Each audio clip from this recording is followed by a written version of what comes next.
Sejam muito bem-vindos, meus amigos, eu sou o Rodrigo da Artificial Beyond e bora criar um menu de pause na Unreal Engine. Em alguns casos, quando o jogador acessa um menu durante o gameplay, pode ser necessário pausar o jogo, ou seja, nada acontece enquanto o jogador está no menu. E é exatamente o que vamos fazer hoje, então se inscreve no canal para mais tutoriais como esse. A primeira coisa a fazer é criar um widget para que a gente possa criar o menu em si. E a gente faz isso clicando com o botão direito na pasta onde a gente quer que ele fique salvo, vindo até em User Interface, Widget Blueprint. Selecionamos o User Widget e damos um nome para ele, eu vou chamar de menu de pausa. Podemos abri-lo e a gente tem aí um projeto começado do zero. A primeira coisa que a gente precisa fazer, caso você ainda não tenha aqui o Canvas Panel aparecendo, é adicionar um Canvas Panel aqui na aba Palette. Eu vou procurar aqui no Search Palette por Canvas Panel, vou arrastar ele aqui para dentro do editor e pronto, vai aparecer essa linha verdinha aí. E agora na sequência eu vou adicionar uma coisa que se chama Vertical Box. O que ele faz é garantir que tudo que está dentro dele está perfeitamente alinhado na vertical e nos dá um bom controle para poder garantir simetria. E aí fica mais bonitinho. Quando você adicionou isso aqui, você viu que apareceu essa roseta aqui. Ela é a âncora, ela é o ponto da tela no qual se baseia a referência desse novo objeto que você adicionou lá da paleta, no caso, o Vertical Box. Com ele selecionado, se você vier aqui em Details, em Anchors, você vai ter uma série de pontos para poder selecionar de como fazer essa ancoragem. Eu falei com um pouco mais de detalhes e dando exemplos sobre isso no meu vídeo anterior, no Main Menu. Se você quiser ver um pouco mais, dá uma olhadinha lá. Nesse aqui a gente vai escolher o ponto central. Ele sempre vai aparecer referenciado ao ponto central da tela. Agora veja que, como eu coloquei ele manualmente aqui, ele está desbalanceado em relação ao ponto central. Para poder acertar isso, eu vou vir aqui em Details, vou pegar o Position em X, vou dar 0, Position em Y, vou dar 0, e Alignment eu vou colocar em 0.5 e 0.5 para X e Y, você vai ver que ele vai ficar perfeitamente alinhado. Agora a gente precisa colocar algumas coisas dentro do Vertical Box para poder formar o menu propriamente dito. E eu vou colocar três coisas. Primeiramente, um texto, e eu arrasto ele e coloco ele em cima do Vertical Box para garantir que ele vai ficar submetido ao Vertical Box, então ele fica dentro, submetido às regras do Vertical Box. E eu vou colocar três botões. Muito bem, agora eu vou selecionar o texto. Vou vir aqui em Details e vou colocar o texto aqui para poder avisar o jogador do que se trata quando isso abrir. Pause. Eu posso ajustar um pouco o tamanho do texto se eu achar que ele ficou pequeno, ainda com o objeto text selecionado, vindo aqui em Details, Font e alterando o size dele. Eu vou alterar ele aqui para um 36. Se eu quiser mudar a cor, é só vir aqui em Color and Opacity e eu posso selecionar aí uma cor que me agrade. Muito bem, agora os três botões. O primeiro vai ser o botão de Resume, que é para poder retornar para o jogo. Eu posso escrever o que ele é, adicionando mais um componente de texto, mas agora submetido ao botão. Então é isso que eu vou fazer, e vou dar o nome dele aqui, voltar ao jogo, ou continuar o jogo. Certo. O segundo botão vai ser para ir para o menu principal. Ele vai sair do jogo e vai voltar para o menu principal. E o terceiro botão, efetivamente sair do jogo. Agora vamos dar uma melhorada na cara disso aí. Uma coisa que a gente pode fazer é selecionar o Vertical Box, vir aqui em Details e clicar em Size to Content. Assim, o Vertical Box vai ter sempre o tamanho dele submetido ao que está dentro dele. E aí a partir disso a gente pode continuar fazendo os detalhes. Por exemplo, eu posso selecionar aqui o texto de pause e alinhar ele no centro. Veja aí que os botões automaticamente pegam o tamanho do texto deles. E agora a gente pode aumentar um pouquinho a distância entre esses elementos aí para poder ocupar um pouco melhor a tela. Então, com o texto selecionado, veja que porque ele está submetido a um Vertical Box, ele tem essa aba de Padding aqui. Eu posso vir aqui em Padding e começar a aumentar o valor aqui para o bottom. Esse padding é a distância dele entre os outros elementos e entre a Vertical Box. Então se eu aumentar um pouco a distância dele para o bottom, por exemplo, colocar aqui 50 unidades, ele vai dar 50 unidades de distância entre o texto e o botão de baixo. Vou até aumentar um pouco mais aqui, vou colocar uns 100. E vou fazer a mesma coisa clicando no botão, vindo em Padding, Bottom. E vou colocar uma distância um pouco menor, deixar em 25 para os botões. Ele está um pouco mais centralizado. Acho que talvez até aumente aqui um pouco mais o texto. Muito bem, agora eu quero deixar a cor das letras desse texto de pausa exatamente igual às cores dos outros. Como é que a gente faz isso? Se eu vier aqui em Color and Opacity, você vai ver que eu tenho as numerações aqui de RGB, eu poderia copiar eles para cada um dos outros textos. Mas uma forma mais prática é dar um duplo clique aqui na cor, abrir essa aba aqui, e eu posso vir e copiar, por exemplo, esse X Linear, que ao invés de ter que copiar o R, o G e o B, eu copio só esse símbolo aqui, que dá todas essas informações. Ctrl C. Agora eu venho aqui, seleciono o texto aqui de baixo, abro também a aba de cor dele, e aqui em X Linear eu colo e dou um OK, e eu vou ter aí os textos com a mesma cor.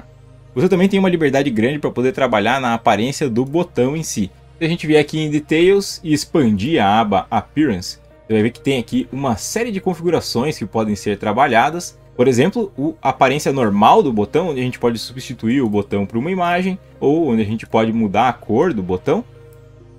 Tem o comportamento dele quando o mouse está passando por cima, e de quando o botão é pressionado, de quando ele está desabilitado. Ou seja, você pode ir aí brincando com as configurações para poder deixar ele bem personalizado. No caso aqui eu vou só alterar as cores para poder dar um contraste com esse amarelo, fazendo o mesmo esquema que eu fiz para o texto, copiando o código da cor para todos eles. Pois muito bem, a gente tem aí o mínimo que a gente espera para um menu de pausa. A gente vai passar agora para a programação, mas fica ligado aí que no final do vídeo a gente volta aqui para o widget para poder dar uns twists especiais, colocando aí uma semi-transparência e fazendo até uma pequena animaçãozinha para quando o menu é chamado. Nós poderíamos começar programando diretamente aqui o menu de pausa, mas eu acho que faz mais sentido, é mais fácil de entender se a gente começar programando lá no personagem. Então abre aí a blueprint do seu personagem e acha um cantinho aí no Event Graph para você fazer a programação para a gente poder chamar o menu. Quem escolhe chamar o menu é o jogador e a gente vai escolher a tecla ESC para isso. Então você clica com o botão direito e vamos procurar por Keyboard Escape. E é assim que o menu vai ser chamado para aparecer na tela. Mas antes dele aparecer na tela, ele precisa ser criado em jogo. É assim que funcionam as widgets. Uma boa forma de evitar alguns bugs no futuro e evitar uma programação mais complexa aqui no Escape é que ela seja criada no Event Begin Play do jogador. Então eu vou chamar aqui o nó de Event Begin Play. Então quando o jogador for criado, ele vai chamar o Create Widget of Class e você seleciona a classe com o nome menu de pausa, ou qualquer que seja o nome que você tenha escolhido aí para o seu menu. E agora, para poder resultar numa blueprint mais limpa, eu vou transformar esse menu de pausa, o return value dele, em uma referência, uma variável de referência, promovendo ela para uma variável. E vou chamar isso daqui de fPause. Ok, podemos aqui trabalhar agora no Escape. Então, como a gente criou botões no widget, a gente quer que o mouse esteja disponível para o jogador poder selecionar os botões. Então a primeira coisa a fazer é procurar por Show Mouse Cursor. Se ele não aparecer, você desabilita o Context Sensitive e ele vai aparecer aqui, Set Show Mouse Cursor. Vamos colocar como sim. Quem precisa dar a permissão para isso acontecer é o Player Controller, então a gente pode puxar daqui e procurar por Get Player Controller. Vamos habilitar de novo o Context Sensitive.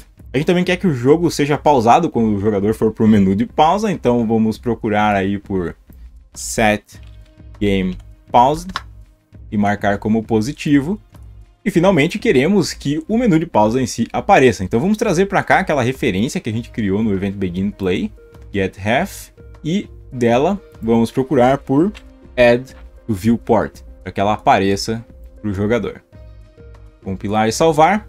E agora, para poder testar isso daqui, eu vou clicar nesses três botõezinhos aqui perto do botão de play e vou selecionar esse Standalone Game. Por quê? Como eu estou usando a tecla Escape para poder abrir esse menu, normalmente quando eu estou jogando no Selected Viewport ou qualquer coisa assim, o ESC ele serve para poder fechar a simulação. Então tem algum conflito aí. Então, mas selecionando o Standalone Game vai funcionar, ele vai abrir uma tela separada aí, como se ele estivesse carregando um novo processo da Unreal para poder testar esse jogo.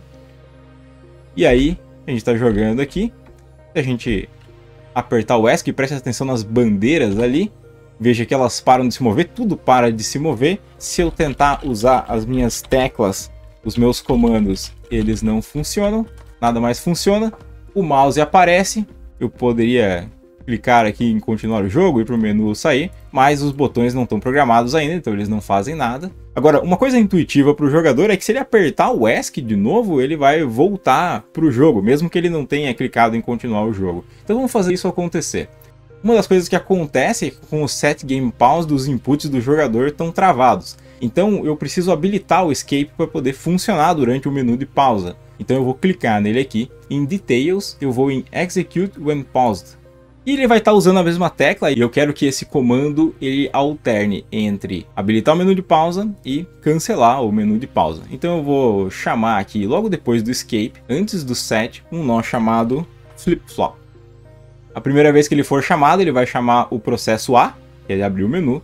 A segunda vez que ele for chamado, ele vai chamar o processo B, que vai ser o de fechar o menu. E assim por diante, ele vai alternando. Então a gente pode basicamente copiar esses dois nós aqui, que a gente vai repetir. A gente quer que seja desligado o cursor do mouse e que o jogo deixe de estar pausado. E a gente também quer remover o menu de pausa da viewport. Vou trazer novamente a referência dele aqui e vou chamar o nó Remove from Parent.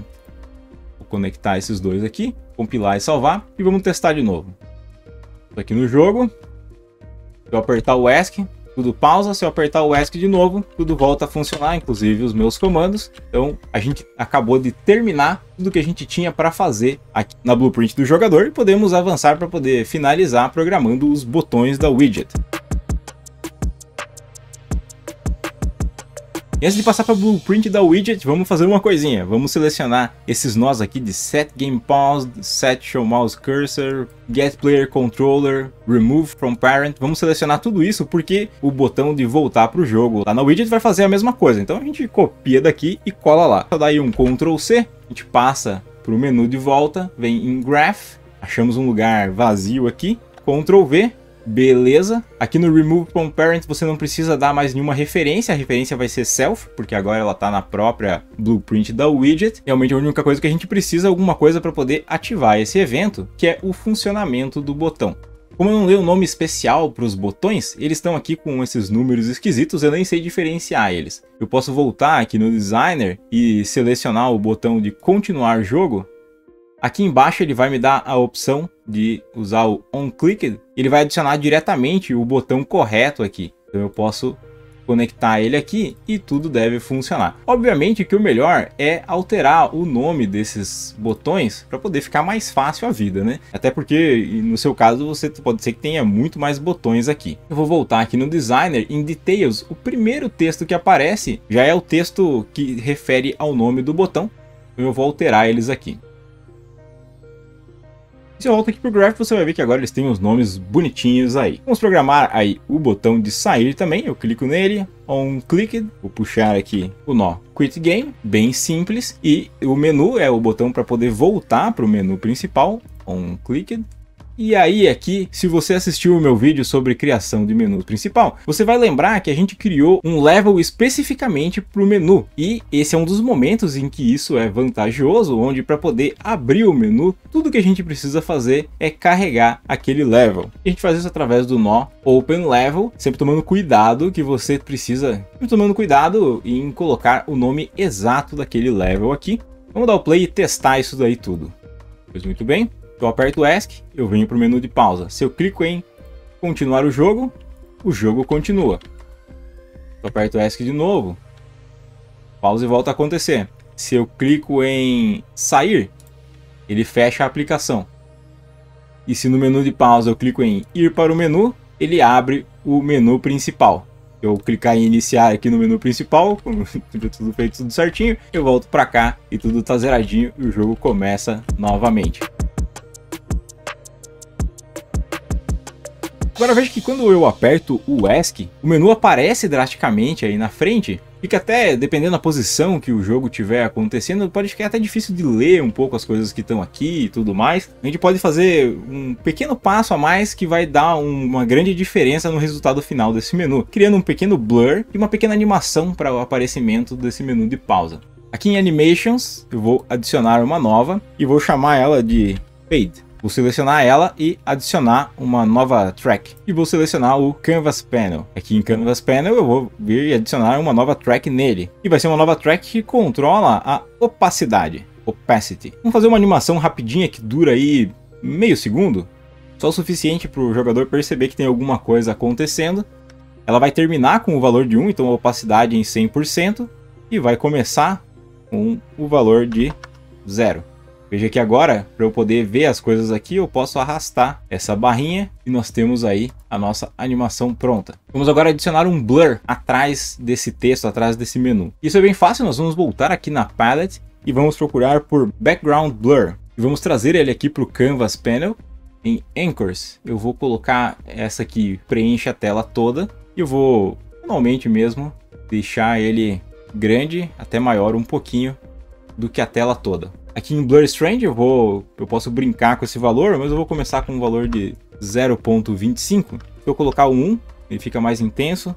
Vou deixar em 0.25. Mas veja que ele está deixando também as letras aqui, o menu com o blur. Isso acontece por causa da ordem de prioridade aqui dentro do Canvas Panel. Eu vou subir ele para ficar logo acima do Vertical Box. E agora, mesmo que eu tenha um valor bem alto de blur, ele não vai mais afetar as letras do menu. Muito bem. Nós queremos garantir que toda vez que esse menu seja chamado, aquela animação para fazer o fade in, ela toque. Então eu vou clicar com o botão direito aqui e eu vou procurar por Fade, que foi o nome que eu dei para a minha animação. Ela vai aparecer aqui na lista de Animations, Get Fade, e eu vou pedir para tocar ela. Play Animation. Se eu ligar ela aqui ao Event Construct, posso compilar e salvar e testar. E agora quando eu aperto o ESC, veja que ela aparece gradualmente, já tem uma aparência muito melhor. E veja que o blur também deixou um pouco mais borrado o fundo. Eu acho que não foi o suficiente, se você também achar que não é. É muito fácil, é só voltar aqui no Designer, selecionar o Background Blur e aumentar esse valor aí. É isso, muito obrigado por ter assistido até aqui. Curte e compartilha o vídeo, um grande abraço e até mais.